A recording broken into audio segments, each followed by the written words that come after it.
Thank you for tuning in to Inward Beauty, where we remind beauties everywhere of how beauty starts within. So today I want to talk about some resources. I have some tremendous thoughts for you guys today, and they are in the form of books. I've been reading two books at the same time. One is called The Biology of Belief. Really, really decent book. Unleashing the Power of Consciousness, Matter, and Miracles by Bruce Lipton. This was a pretty decent book. I think you guys should probably check it out. The book talked about a study showing what happens to the body when you eat genetically modified foods. It was really, really interesting. I think you guys would possibly appreciate it. So it talked about what happens to the beneficial bacteria within your body once you consume genetically modified foods. It also spoke about mirroring smart cells and banding together. So he used that as an analogy of how smart cells work together to do their job. So basically, he was talking about how we should work together.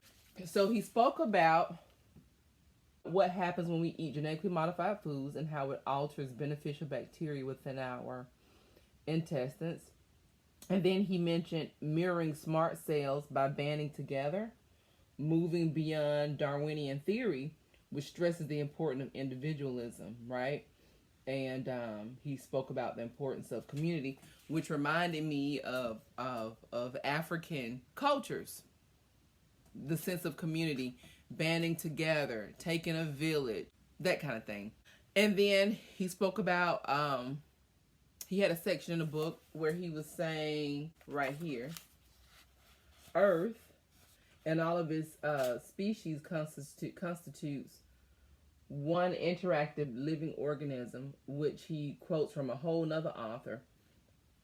And it reminded me of something I read in another book by Iyanla Vanzant. She's never been my favorite author, but I really appreciate some of the amazing things I learned in her writing. But here's the thing though, guys. This is a really old book. This book was copywritten in 1992. And guess what? So many people that we like to talk about and listen to and look at, guess what? They're saying some stuff that she said first in her book in 1992.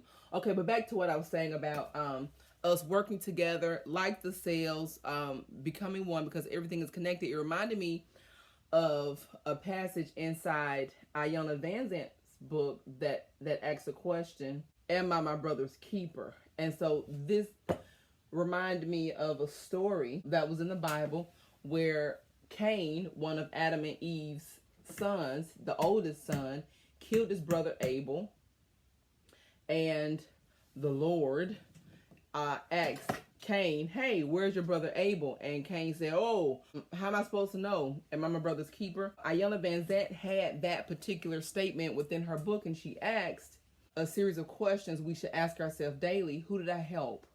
Who did I help without asking for payment? Who did I forgive today? Then she mentioned that phrase, am I my brother's keeper? And the answer was no. I am my brother. Was that not good? Am I my brother's keeper? The answer was no. I am my brother. So I think you guys would appreciate, there it is. I think you guys would appreciate these two resources. Read them, let me know what you think. If you've already read them, let me know what you think, guys. Thank you for tuning in to Inward Beauty, where we remind beauties everywhere of how beauty starts within.